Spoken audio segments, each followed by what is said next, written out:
Olá pessoal, vamos fazer aqui um exemplo relacionado a processos estocásticos, em que a gente vai considerar um processo aleatório x de t, que é igual a cosseno de ômega 0t mais θ, em que esse a e o ômega 0 são constantes.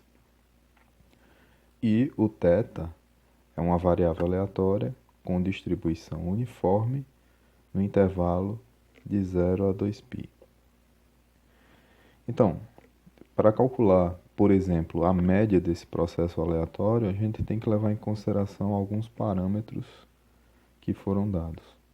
Por exemplo, a sua distribuição uniforme, né? Então, vamos fazer esse cálculo. Esse é um cálculo importante porque a gente vai precisar saber a média de um processo aleatório que é um cosseno, como esse que está aparecendo, em que a fase é que é aleatória. A frequência não é aleatória, uma constante, como foi dado, e às vezes a amplitude do processo é aleatória ou às vezes é constante. Nesse caso aqui ela é constante. Então vamos lá. Para a gente determinar a média desse processo, é interessante que a gente lembre algumas propriedades da função densidade e probabilidade do processo. Então nesse caso aqui, já que se trata de uma distribuição uniforme, a gente tem a distribuição do θ em função de θ, né? A FDP do θ. Esse gráfico também em função de θ. E como ele é uniforme, significa que ele é constante no intervalo em que foi dada a distribuição, ou seja, nesse caso aqui de 0 a 2π. Para que isso daqui represente uma FDP, é necessário que a sua área seja 1, ou seja, a integral dessa função tem que ser 1. Para que isso aconteça, né, como é um retângulo, basicamente base vezes a altura tem que dar 1. Então a altura nesse caso tem que ser 1 sobre 2π. Quando você multiplicar a base pela altura, vai dar 1, que é a integral da FDP. Lembre que isso é um dos axiomas de Kolmogorov. Então nesse caso a gente pode fazer algumas substituições. Observe o seguinte, que se a gente precisa calcular a média de x de t, a gente pode aplicar a definição do valor esperado ou da média, né? Que é a integral de menos infinito a infinito, nesse caso, né, da própria função, ou seja, do próprio x de t, vezes a FDP da variável aleatória que a gente está considerando. E a integração é feita com relação a essa variável, que no caso é θ, que é a única variável aleatória desse processo, né, como a gente pode observar. Então, nesse caso, é só fazer as devidas substituições. O x de t é a cosseno de ômega 0t mais θ, vezes a FDP, que no intervalo agora, ó, só existe FDP entre 0 e 2π. Fora desse intervalo ela vale 0, então a integral valeria 0.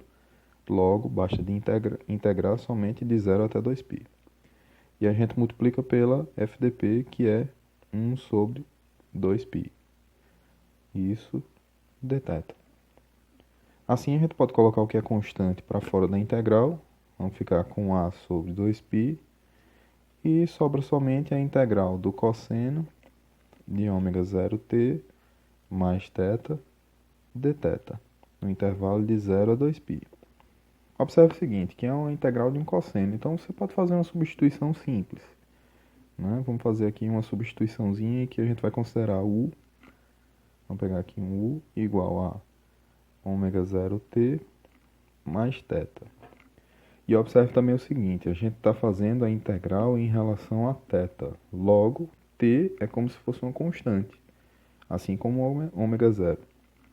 Então a gente precisa aqui de dθ. Se a gente fizer, na verdade, né, a derivada de u em relação a θ, a gente vai encontrar somente aqui, ó, como é constante, dá zero, e a derivada de θ é o próprio dθ, né? Então, nesse caso, a gente pode fazer a substituição e calcular a integral do cosseno de ômega 0t mais θ dθ, que é essa que eu vou escrever. Então, cosseno de ômega 0t mais θ dθ fica somente a integral de, no caso, cosseno de substituindo, fica U, e o dθ é o próprio du. E a gente sabe que a integral do cosseno é somente o seno, nesse caso do argumento, né? Que é seno de U. Então, é só substituir na integral de cima. A gente vai ter agora o resultado, né, do valor esperado de x de t. A gente vai ficar com A sobre 2π vezes, no caso, essa integral, a gente já viu que vai resultar no seno de U. E U é ômega 0t mais θ. Então, a gente fica com seno de ômega 0t mais θ. Opa, acabei escrevendo φ. Então, θ com o intervalo de integração de 0 até 2π. E nesse caso a gente fica com A sobre 2π vezes, aplicando agora os intervalos, os limites, né, de integração, a gente fica com seno de ômega 0t mais θ, que é 2π, né?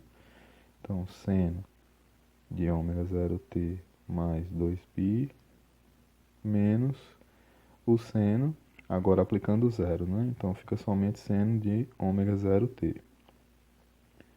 Observe o seguinte, né? Que um seno está defasado do outro de 2π, ou seja, deu uma volta completa, né? Nesse caso, esse seno de ômega 0t mais 2π, né, ele vale seno de ômega 0t, já que o seno é uma função periódica. E nesse caso, esse valor esperado todo se iguala a zero, né? Então, chegamos ao resultado final desse exemplo, né, em que o valor esperado da função cosseno de ômega 0t mais θ, né, é igual a zero. Esse resultado é importante porque a gente vai utilizar em várias outras funções, tá? E é claro, nas próximas vezes a gente não vai mais ter que calcular. É isso aí.